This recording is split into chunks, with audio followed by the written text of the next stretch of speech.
Welcome to the Short Funk Podcast. I'm Tom Barbalet.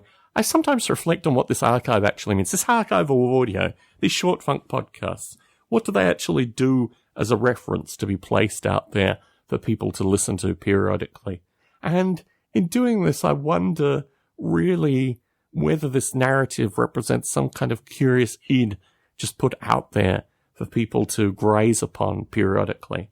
I reflect that I've recorded on so many different aspects of my life, reflected on dreaming and a variety of things, periods of time where I've starved, various hardships in my life, the ongoing narrative associated with where I live now, and a variety of other small topics which just become incidental things, children being beaten in a Walmart. All these kind of things come together. Not that I lament the diversity in these podcasts. Actually, honestly, when I record these podcasts, I put in a special effort to make them distinguishable, to make them interesting and different, intentionally to do this in order to keep a listenership interested beyond a few basic listens. And I always try to keep the topics as diverse as possible. True, there are various epicenters where I will return to, but in practical terms, these podcasts represent a diversity of thought and an ability, in almost a scat jazz-like style, of taking various ideas and putting them together in a somewhat abstract, daubing fashion. So some topics may occur cyclically within 10 or 20 recordings. You know, there may be 3 or 4 associated with politics, for example.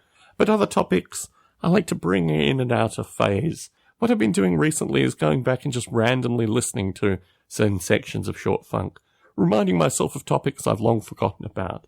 And I think as this is a process, as actually creating these Short Funk recordings over time is a process, I may lose track of ones that I've recorded previously in a somewhat curious light.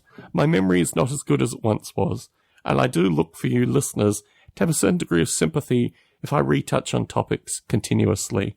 What I've also found curious listening back to these is the subtle changes in my ideas and my thinking, kind of memorialized in these podcasts in a very beautiful way, almost, I don't know how one would describe it, almost like a stone skimming across some water, that if you listen at various periods, you'll find a certain degree of coherence.